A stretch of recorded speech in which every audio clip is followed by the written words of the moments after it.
साथियों सलाम, नमस्ते, सत श्री अकाल और जय भीम जोहार। साथियों, घाटशिला की चर्चा तो अब लगातार होगी दोस्तों। और आपने पिछला वीडियो देखा, चतरा में ही टाइगर जयराम महतो ने शंखनाद कर दिया था और जिसकी गूंज अंततः आखिर घाटशिला पहुंच गई। और ऐसे समय पहुंची दोस्तों कि जब परिवारवाद वहां पर हावी होता जाग रहा नहीं है बल्कि हो गया है। जगह जगह ये नारा गूंज रहा है कि राजा का बेटा विधायक बनेगा या माटी का पुत्र, माटी का बेटा। आपको पता है, चंपई सोरेन के लाडले बाबूलाल सोरेन ने नामांकन दाखिल किया तो दोस्तों रामदास सोरेन, स्वर्गीय रामदास सोरेन के लाडले सोमेश सोरेन ने भी पर्चा दाखिल किया। अब दोनों ने शक्ति जमकर दिखाई, कोशिश की कह, लेकिन यह हकीकत है कि महागठबंधन के उम्मीदवार सोमेश सोरेन की सभा में बाबूलाल सोरेन की सभा की अपेक्षा अधिक भीड़ देखने को मिली, ऐसा वहां के पत्रकार बंधु बताते हैं।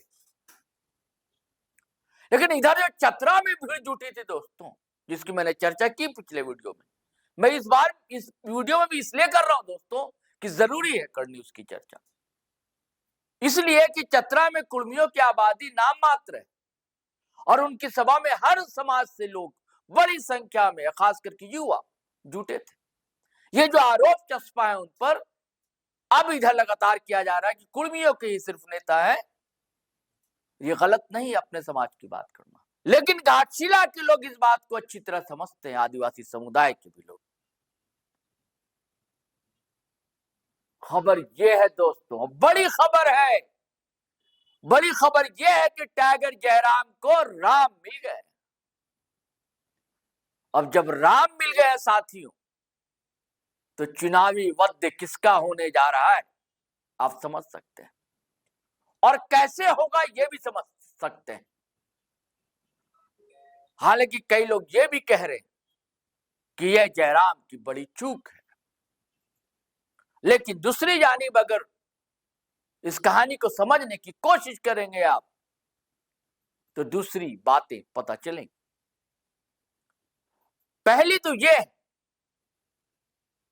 कि जो कैंडिडेट पिछले विधानसभा चुनाव में था, उसने 8,000 से कुछ अधिक मत लाए थे, जेलकेम का जो उम्मीदवार था।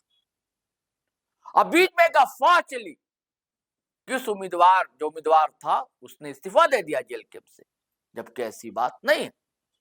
मैं आपको नाम भी बताता हूं उस उम्मीदवार का, रामदास मुर्मू। तो इस बार वही रामदास मुर्मू जेलकेम के फिर से प्रत्याशी होने जा रहे हैं, यानी कि दम ठोक दिया है। हाँ, तो मैं कह रहा था कि एक अफवाह उड़ी को उन्होंने इस्तीफा दे दिया है आदिवासी समुदाय के दबाव पर, जबकि ऐसी कोई बात नहीं थी। तो उस अफवाह को टालने के लिए जरूरी था कि उनको सामने लाना। और दूसरा, ये जो आरोप मढ़ा जा रहा है कि कुर्मियों को नेता है, इसको भी खत्म करना ये भी जरूरी था, क्योंकि एक लॉबी इस कोशिश में लगी थी कि भैया जो जेल कैंप से खड़ा होगा वो गद्दार होगा आदिवासी समुदाय का। जिसने क्रिकेटर ने बाकायदा पोस्ट लिखा था कि जेल कैंप से अगर आदिवासी उम्मीदवार होता है तो वो गद्दार होगा समाज का। अब तो समाज ही बताएगा ना क्या होगा वहां पर। और एक और संभावना क्या थी, सबसे अधिक संभावना थी, प्रबल संभावना थी, वो ये थी कि सूर्या हाजरा की पत्नी सुशीला मुर्मू को जेल कैंप की टिकट का मिलना, ये बातें भी थी। और आप वीडियो लाइव के पेज पर देखेंगे लोग दोस्तों, लगातार लोग उनके समर्थन में कमेंट कर रहे थे। और जो पहली बैठक हुई थी तोपचाची में, उसमें उनका नाम प्रमुखता से उभर कर आया था। लेकिन इधर जो फिर बैठक हुई, ये तस्वीर आप देख रहे हैं इस बैठक की, ये जो बैठक हुई फिर घाटशिला में, तो वहां के लोगों के बीच कई नाम सामने आए। प्रेम मांडी का नाम आया सामने, रामदास सोरेन का नाम आया, लेकिन प्रेम मांडी ने अपना नाम दावा पीछे खींच लिया, कहा कि नहीं, रामदास मुर्मू जो है वो अच्छे उम्मीदवार है और ये चुनाव लड़ भी चुके हैं। तो अब चुनावी समीकरण क्या होगा दोस्तों वहां पर, यह समझने की बात। और ये जो आरोप मढ़ा जा रहा है, इसको भी जेल कैंप को पाटना पड़ेगा, इस खाई को, ये जो खाई कुर्मी वर्सेस आदिवासी वाली। और मेहनत कितनी कर पाएंगे रामदास मुर्मू, ये देखने की बात। असर ये पड़ेगा दोस्तों कि पिछली बार देखिए अकेले थे जयराम, स्टार प्रचारक, एक दो लोग और कह लीजिए, वो खुद चुनाव लड़ रहे थे, 70-71 जगह उनके कैंडिडेट खड़े थे। अब तो वैसी कोई बात नहीं, अब अकेले। अरे कि उनके फैन फॉलोअर जो है, उन्होंने कह दिया कि मैं हेलीकॉप्टर का खर्चा दूंगा, मैं 1 लाख रुपए चंदा दूंगा, वो जाए प्रचार के लिए। हाँ तो साथियों, धुआंधार जो है ना प्रचार होगा जमकर जेल कैंप का, उसका कारण मैं आपको बता ही दिया मैंने। और आप जानते हैं कि 35 से 40 हजार वोट जो कुर्मियों का है, आदिवासी का वोट है ही। रामदास मुर्मू जिस समाज से आते हैं, कुछ मत तो हासिल करने की कोशिश करेंगे, मिला भी है उनको, पिछले बार भी मिला। और इस बार इस परिवारवाद के खिलाफ जमकर लोगों के बीच नाराजगी। चंपई सोरेन का परिवार या रामदास सोरेन का परिवार, और दोनों को लोग वहां राजकुमार समझ रहे हैं, शहजादे जैसा ट्रीट कर रहे हैं। ये नाराजगी है, ये तो झेलनी पड़ेगी।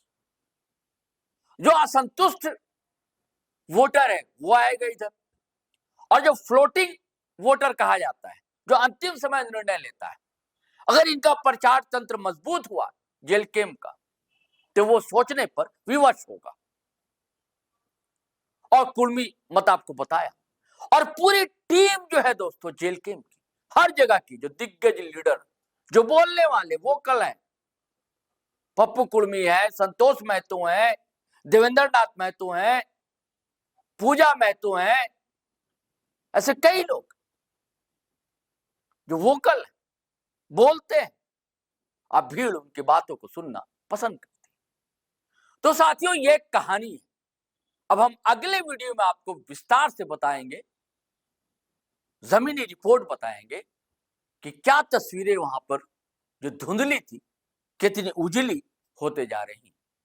लेकिन आपसे वही गुजारिश है कि अगर आपने हमारा चैनल सब्सक्राइब नहीं किया दोस्तों तो कर लीजिए। अब वीडियो हमेशा की तरह धड़ाधड़ फटाफट खटाखट दनादन शेयर कीजिए, लाइक कीजिए, कमेंट कीजिए। आज्ञा दीजिए, इजाजत दीजिए। जय हिंद, जय भारत।